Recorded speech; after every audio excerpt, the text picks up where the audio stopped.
ਦਰਸ਼ਕੋ ਫਿਰ ਦੁਬਾਰਾ ਤੁਹਾਡਾ ਸਵਾਗਤ ਹੈ ਪ੍ਰੋਗਰਾਮ ਸੱਚੋ ਸੱਚ ਵਿੱਚ।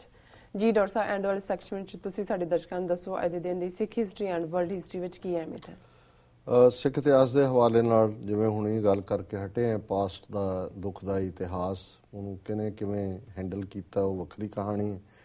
1845 ਚ ਅੱਜ ਦੇ ਦਿਨ ਮਹਾਰਾਣੀ ਜਿੰਦਾਂ ਦੇ ਭਰਾ ਜਵਾਹਰ ਸਿੰਘ ਦਾ ਸਿੱਖ ਫੌਜ ਵੱਲੋਂ ਹੀ ਕਤਲ ਕੀਤਾ ਗਿਆ ਔਰ ਉਹਦਾ ਪਿਛੋਕੜ ਇਹੀ ਹੈ ਕਿ ਜਵਾਹਰ ਸਿੰਘ ਦੇ ਉੱਤੇ ਇਹ ਇਲਜ਼ਾਮ ਸੀ ਕਿ ਉਸਨੇ ਰਣਜੀਤ ਸਿੰਘ ਦਾ ਇੱਕ ਬੇਟੇ ਪਿਸ਼ੌਰਾ ਸਿੰਘ ਨੂੰ ਕਤਲ ਕੀਤਾ। ਇਹ ਜਦੋਂ ਸਾਜ਼ਿਸ਼ ਹੁੰਦੀ ਹੈ, ਡੋਗਰੇ ਜਿਸ ਕਿਸਮ ਦੇ ਸਾਜ਼ਿਸ਼ੀ ਸੀ ਉਹ ਕਿਸੇ ਵੀ ਰਾਇਲ ਚਿੱਠੀ ਦੇ ਉੱਤੇ ਦਸਤਖਤ ਆਪ ਕਰਾ ਲੈਂਦੇ ਸੀ ਕਿਸੇ ਤੋਂ ਕਹਿ ਕੇ ਕਿ ਤੇ ਦੂਜੇ ਨੂੰ ਦਿਖਾ ਦਿੰਦੇ ਸੀ ਕਿ ਇਹ ਦੇਖ ਤੇਰੇ ਮਾਰਨ ਦੇ ਆਰਡਰ ਇਹਨੇ ਕੱਢੇ। ਤਾਂ ਹੁੰਦਾ ਸੀ ਕਿ ਜੇ ਮੈਨੂੰ ਮਾਰਨਾ ਤਾਂ ਪਹਿਲਾਂ ਇਹਨੂੰ ਮਾਰ ਦਿਓ। ਸੋ ਸਾਜ਼ਿਸ਼ ਇਹੀ ਹੁੰਦੀ ਹੈ ਵੀ ਜਦੋਂ ਤੁਸੀਂ ਕਿਸੇ ਨੂੰ ਕੁਛ ਕਹਿੰਦੇ ਹੋ, ਕਿਸੇ ਨੂੰ ਕੁਛ ਕਹਿੰਦੇ ਹੋ, ਔਰ ਇਹ ਪੈਲੇਸ ਇੰਟਰੀਗ ਜਿਹਨੂੰ ਕਹਿੰਦੇ ਨੇ ਅੰਗਰੇਜ਼ੀ 'ਚ ਕਿ ਮਹਿਲਾਂ ਦੇ ਵਿੱਚ ਵੜ ਕੇ ਸਾਜ਼ਿਸ਼, ਇਹ ਮਾਹੌਲ ਚੱਲ ਹੀ ਰਿਹਾ ਸੀ। ਸੋ ਉਸ ਦਾ ਹੀ ਜਿਹੜਾ ਜਵਾਹਰ ਸਿੰਘ ਵੀ ਸ਼ਿਕਾਰ ਹੋਇਆ। ਮਹਾਰਾਣੀ ਜਿੰਦਾਂ ਨੇ ਇਸ ਦਾ ਬਹੁਤ ਜਿਹੜਾ ਉਸ ਨੂੰ ਧੱਕਾ ਵੀ ਲੱਗਾ। ਉਹ ਭਰਾ ਹੁੰਦਾ ਵੈਸੇ ਵੀ ਜਿਹੜਾ ਬੀਬੀਆਂ ਦੇ ਲਈ ਇੱਕ ਪਾਰਟ ਰਹਿੰਦਾ, ਪਰ ਜਿਸ ਅੰਦਾਜ਼ ਦੇ ਵਿੱਚ ਜਿਸ ਤਰੀਕੇ ਨਾਲ, ਔਰ ਹਾਲਾਂਕਿ ਜਦੋਂ ਫੌਜ ਨੂੰ ਮਿਲਣ ਆਇਆ ਉਸ ਨੂੰ ਉਹਨੇ ਆਪਣੀ ਗੋਦ ਦੇ ਵਿੱਚ 5 ਸਾਲ ਦੇ ਦਲੀਪ ਸਿੰਘ ਨੂੰ ਬਿਠਾਇਆ ਹੋਇਆ ਸੀ। ਜਿੰਦਾਂ ਸੀ ਅੱਗੇ ਹਾਥੀ ਦੇ ਉੱਤੇ, ਪਿੱਛੇ ਇਹ ਸੀ। ਸੋ ਉਹਨੂੰ ਸੀ ਵੀ ਮੇਰੀ ਗੋਦ 'ਚ ਹੈ, ਮੈਨੂੰ ਕੁਛ ਨਹੀਂ ਕਹਿਣਗੇ। ਉਹਨਾਂ ਨੇ ਉੱਤੋਂ ਧੂ ਕੇ ਅਜੇ ਥੱਲੇ ਲਾਇਆ ਹੀ ਔਰ ਇੱਕ ਨੇ ਉਹਦਾ ਸਿਰ ਵੜ ਦਿੱਤਾ। ਔਰ ਇਹ ਉਹੀ ਜਿਵੇਂ ਮੈਂ ਅੱਗੇ ਕਿਹਾ ਸੀ ਕਿ ਨਹੀਂ ਕੋਈ ਛੱਡਿਆ ਸਾਥ ਤੇ ਸੰਤ ਮੀਆਂ।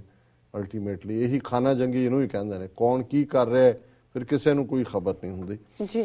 ਔਰ ਕਈਆਂ ਦਾ ਇਹ ਕਹਿਣਾ ਜਿਨ੍ਹਾਂ ਨੇ ਗੁੰਮਰਾਹਕੁਨ ਇਤਿਹਾਸ ਦਾ ਨੂੰ ਦਿੱਤੀ ਹੈ ਕਿ ਜੇ ਜਿੰਦਾਂ ਨੇ ਫਿਰ ਬਦਲਾ ਭਾਵਨਾ ਕਿ ਤੁਸੀਂ ਮੇਰਾ ਭਰਾ ਮਾਰ ਦਿੱਤਾ ਹੈ ਤੇ ਮੈਂ ਹੁਣ ਤੁਹਾਨੂੰ ਤਬਾਹ ਕਰਾਂਗੀ, ਕਿ ਉਹਨੇ ਅੰਗਰੇਜ਼ਾਂ ਦੇ ਨਾਲ ਸਾਜ਼ਿਸ਼ ਕਰਕੇ ਜਿਹੜਾ ਉਹਨਾਂ ਦੀ ਟੈਰੀਟਰੀ ਦੇ ਵਿੱਚ ਫੌਜ ਭੇਜੀ ਔਰ ਫੌਜ ਦੀ ਦਮ ਮਰਵਾਈ, ਜਿਹੜੀ ਕਿ ਗੱਲ ਠੀਕ ਨਹੀਂ ਹੈ। ਪਰ ਔਰ ਸ਼ਾਹ ਮੁਹੰਮਦ ਵਰਗਾ ਜਿਹਨੇ ਲਿਖਿਆ ਉਹ ਵੀ ਇਸ ਮੁੱਦੇ ਦੇ ਉੱਤੇ ਗੁੰਮਰਾਹ ਹੋਇਆ। ਉਹਨੇ ਪੂਰਾ ਇੱਕ 2-4 ਨਜ਼ਮਾਂ ਲਿਖੀਆਂ ਕਿ ਜਦੋਂ ਜਨਾਨੀ ਬਦਲੇ ਤੇ ਆ ਜਾਏ ਫਿਰ ਉਹ ਕੀ ਕਰਦੀ ਹੈ। ਉਹਨੇ ਜੋ ਸ਼ੁਰੂ ਕੀਤਾ ਦ੍ਰੋਪਦੀ ਤੋਂ ਲੈ ਕੇ ਤੇ ਕਈ ਤੋਂ ਲੈ ਕੇ ਤੇ ਪਤਾ ਨਹੀਂ ਕੀ ਕਹਾਣੀਆਂ ਸਾਰੀਆਂ ਜੋੜ ਕੇ ਜਿੰਦਾਂ ਨੂੰ ਵੀ ਉਸ ਕੈਟਾਗਰੀ 'ਚ ਜੋੜ ਦਿੱਤਾ ਕਿ ਉਹਨੇ ਵੀ ਫਿਰ ਆਪਣਾ ਜਿਹੜਾ ਭਰਾ ਦਾ ਇਵੇਂ ਲਿਆ। ਪਰ ਇਹ ਹੈ ਉਹ ਗਲਤ ਇਤਿਹਾਸ ਕਿ ਅਸਲੀ ਸਾਜ਼ਿਸ਼ੀ ਲੋਕਾਂ ਨੂੰ ਕਵਰ ਕਰਨ ਦੇ ਲਈ ਜਿਹੜੀ ਬਲੇਮ ਗੇਮ ਹੈ ਉਹ ਕਿਸੇ ਹੋਰ ਤੇ ਸੁੱਟ ਦਿੱਤੀ ਗਈ ਜੀ। 1922 ਦੇ ਵਿੱਚ ਬੱਬਰ ਅਕਾਲੀ ਮੂਵਮੈਂਟ ਜਿਹੜੀ ਪੰਜਾਬ ਦੇ ਵਿੱਚ ਜਿਹੜੇ ਟੋਡੀ ਜਿਹੜੇ ਜਮੂਰੇ ਸੀ ਔਰ ਮੁਖਬਰ ਸੀ ਉਹਨਾਂ ਨੂੰ ਸੋਧਦੇ ਸਨ, ਉਹਨਾਂ ਨੇ ਇੱਕ ਆਪਣੀ ਪਬਲੀਕੇਸ਼ਨ ਕੱਢੀ, ਬੱਬਰ ਅਕਾਲੀ ਦੁਆਬਾ ਉਹਦਾ ਨਾਂ ਸੀ। 15 ਅੰਕ ਉਹਦੇ ਕੱਢੇ ਗਏ ਔਰ ਇੱਕ ਅੰਕ 'ਚ ਉਹਨਾਂ ਨੇ ਜਿਹੜੇ ਸਿੱਖ ਫੌਜੀ ਸੀ ਉਹਨਾਂ ਨੂੰ ਅਪੀਲ ਕੀਤੀ ਕਿ ਭਾਈ ਤੁਸੀਂ ਆ ਕੇ ਸਾਡੀ ਇਹ ਹਥਿਆਰਬੰਦ ਲਹਿਰ ਨੂੰ ਜੁਆਇਨ ਕਰੋ। 1960 ਦੇ ਵਿੱਚ ਜਦੋਂ ਕਿ ਪੰਜਾਬੀ ਸੂਬਾ ਲਹਿਰ ਪੂਰੇ ਜ਼ੋਰ ਸ਼ੋਰ ਨਾਲ ਚੱਲ ਰਹੀ ਸੀ, ਅੱਜ ਜਿਹੜਾ ਹਰਿਆਣਾ ਇਹ ਵੀ ਪੰਜਾਬ ਦਾ ਹਿੱਸਾ ਸੀ। ਪੰਜਾਬੀ ਸੂਬਾ ਜ਼ਿੰਦਾਬਾਦ ਸ਼ਬਦ ਦੇ ਉੱਤੇ ਵੀ ਪਾਬੰਦੀ ਸੀ ਤੇ ਕਰਨਾਲ ਦੇ ਵਿੱਚ ਇੱਕ ਛੋਟਾ ਬੱਚਾ ਸਕੂਲ ਜਾਣ ਵਾਲਾ ਇੰਦਰਜੀਤ ਸਿੰਘ, ਉਸ ਨੇ ਪੰਜਾਬੀ ਸੂਬਾ ਜ਼ਿੰਦਾਬਾਦ ਦਾ ਨਾਰਾ ਲਾਉਂਦਿਆਂ ਉਹ ਸੜਕ ਤੋਂ ਗੁਜ਼ਰਿਆ। ਹੋ ਸਕਦਾ ਪੇਰੈਂਟਸ ਵੀ ਨਾਲ ਹੋਣ, ਮੈਨੂੰ ਹੁਣ ਵਾਕਿਆ ਦਾ ਪੂਰਾ ਯਾਦ ਨਹੀਂ ਹੈ। ਸੋ ਉਸ ਨੂੰ ਫਿਰ ਧੂ ਕੇ ਨੇੜੇ ਇੱਕ ਖੂਹ ਸੀ ਉਹਦੇ 'ਚ ਸੁੱਟ ਕੇ ਮਾਰ ਦਿੱਤਾ ਗਿਆ ਸੀ। ਔਰ ਉਸ ਜ਼ਮਾਨੇ 'ਚ ਕਾਕਾ ਇੰਦਰਜੀਤ ਸਿੰਘ ਦੀ ਪਿਕਚਰ ਔਰ ਚਰਚਾ ਅੱਜ ਵੀ ਕੇਂਦਰੀ ਸਿੱਖ ਅਜਾਇਬ ਘਰ ਦੇ ਵਿੱਚ, ਅੱਜ ਤੋਂ 30 ਸਾਲ ਪਹਿਲਾਂ ਤਾਂ ਸੀ, ਹੁਣ ਪਤਾ ਨਹੀਂ ਨਵੇਂ ਦੇ ਲਾ ਰਹੇ ਨੇ, ਪੁਰਾਣਿਆਂ ਦੀਆਂ ਲਾ ਨਾ ਰਹੇ ਹੋਣ, ਲੇਕਿਨ ਇਹ ਫੋਟੋ ਲੱਗੀ ਹੁੰਦੀ ਸੀ ਜਿਵੇਂ ਖੂਹ ਦੇ ਵਿੱਚ ਬੱਚੇ ਨੂੰ ਧੂ ਕੇ ਇੰਦਰਜੀਤ ਸਿੰਘ ਨੂੰ ਸੁੱਟਿਆ ਜਾ ਰਿਹਾ। ਸੋ ਜਦੋਂ ਅਸੀਂ ਜ਼ੁਲਮਾਂ ਦੀ ਗੱਲ ਕਰਦੇ ਹਾਂ ਜਿਨ੍ਹਾਂ ਨੇ ਇਹ ਇੱਕ ਝੂਠਾ ਪ੍ਰੋਪੇਗੈਂਡਾ ਕੀਤਾ ਹੈ ਕਿ ਜੀ ਪਿੰਡਾਂ ਵਾਲੇ ਆਏ, ਹਿੰਸਕ ਦੌਰ ਸ਼ੁਰੂ ਹੋ ਗਿਆ, ਇਹ ਨਾ ਹੁੰਦੇ, ਇਹ ਮਾਰ ਮਰਾਈਆ ਨਾ ਹੁੰਦਾ, ਇਹ ਫਲਾਣਾ ਨਾ ਹੁੰਦਾ, ਢਿਮਕਾ ਨਾ ਹੁੰਦਾ।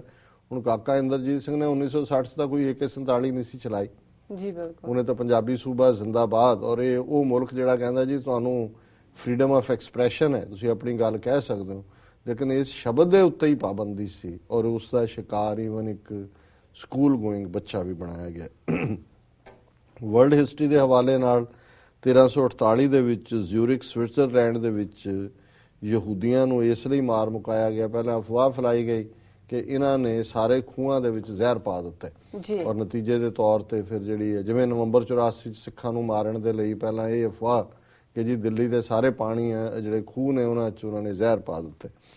1857 ਚ ਅੱਜ ਦੇ ਦਿਨ ਜਿਹੜਾ ਗਦਰ ਸੀ ਬਹਾਦਰ ਸ਼ਾਹ ਜ਼ਫਰ ਔਰ ਇਹ ਜਿਹੜੇ ਸਾਰੇ ਤਾਂਤੀਆ ਟੋਪੇ, ਲక్ష్ਮੀ ਬਾਈ, ਨਾਨਾ ਜੀ ਫੰਡ, ਇਹ ਸਾਰਾ ਫੇਲ ਹੋਇਆ।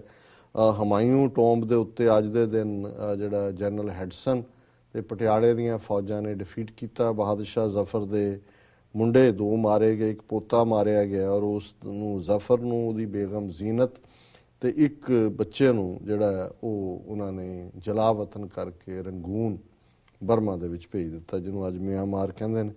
1792 ਦੇ ਵਿੱਚ ਪਹਿਲਾ ਫ੍ਰੈਂਚ ਰਿਪਬਲਿਕ ਹੋਂਦ ਦੇ ਵਿੱਚ ਆਇਆ। 1893 ਦੇ ਵਿੱਚ ਫਰੈਂਕ ਡੁਰਿਆ ਨੇ ਪਹਿਲੀ ਜਿਹੜੀ ਹੈ ਕਾਰ ਚਲਾਈ ਜਿਹੜੀ ਗੈਸ ਦੇ ਉੱਤੇ ਸੀ। 1938 ਚ ਹਿਟਲਰ ਨੇ ਚੈਕੋਸਲੋਵਾਕੀਆ ਤੇ ਕਬਜ਼ਾ ਕੀਤਾ। 1958 ਚ ਪਹਿਲੀ 에ਅਰਲਾਈਨ ਫਲਾਈਟ ਜਿਹੜੀ 1200 ਜਿਹੜੀ ਹੈ ਉਹ ਲੰਬਾ ਸਫ਼ਰ ਕਰਕੇ ਉਹ ਡਾਲਸ ਟੈਕਸਾਸ ਲੈਂਡ ਕੀਤੀ। 1961 ਦੇ ਵਿੱਚ ਅਰਜਨਟੀਨਾ ਦੇ ਐਂਟੋਨੀਓ ਐਬਰਟੋਨੋ ਨੇ ਇੰਗਲਿਸ਼ ਚੈਨਲ ਜਿਹੜੀ ਕਿ 44 ਮੀਲ ਹੈ ਆਉਣ ਜਾਣ, ਉਹਨੂੰ 43 ਘੰਟੇ 10 ਮਿੰਟ ਚ ਪਾਰ ਕੀਤਾ। ਔਰ 1978 ਚ 2 ਰੂਸੀ ਪੁਲਾੜ ਯਾਤਰੀਆਂ ਨੇ 96 ਦਿਨ ਪੁਲਾੜ ਚ ਰਹਿਣ ਦਾ ਰਿਕਾਰਡ ਕਾਇਮ ਕੀਤਾ।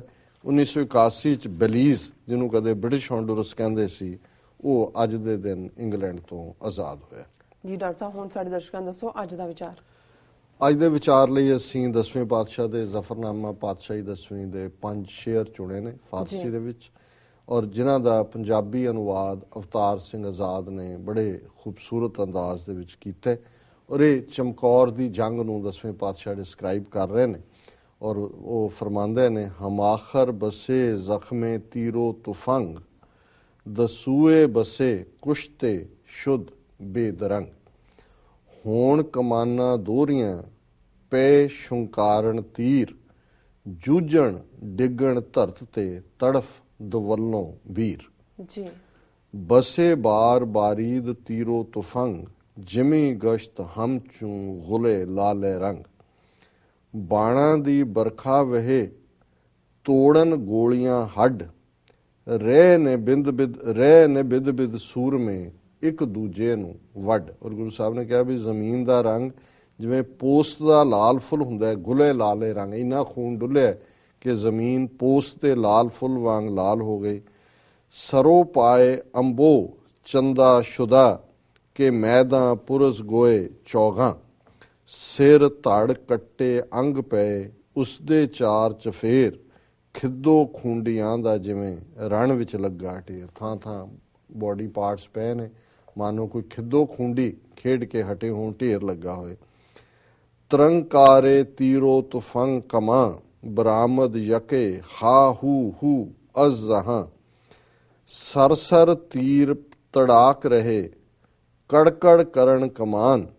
ਜਿਸ ਨੂੰ ਤੱਕ ਕੇ ਕਰ ਰਿਹਾ ਹਾਹਾਕਾਰ ਜਹਾਨ। ਤੇ ਅਖੀਰਲਾ ਸ਼ੇਰ ਹੈ, ਦਿਗਰ ਸ਼ੋਰਸ਼ੇ ਕੈਬਰੇ ਕੀ ਨਕੋਸ਼, ਜ਼ੇ ਮਰਦਾਨੇ ਮਰਦਾਂ ਬਹੂ ਰਫੜ ਹੋਸ਼।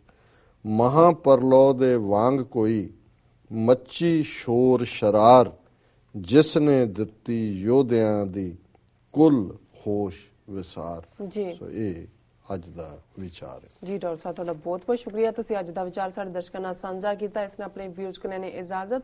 ਵਿਊਅਰਸ, ਤੁਹਾਡਾ ਬਹੁਤ ਬਹੁਤ ਸ਼ੁਕਰੀਆ, ਤੁਸੀਂ ਆਪਣੇ ਕੀਮਤੀ ਸਮੇਂ ਵਿੱਚ ਸਮਾਂ ਕੱਢ ਕੇ ਸਾਨੂੰ ਆਪਣੇ ਰਾਏ ਤੇ ਸੁਝਾਅ ਭੇਜੇ ਨੇ।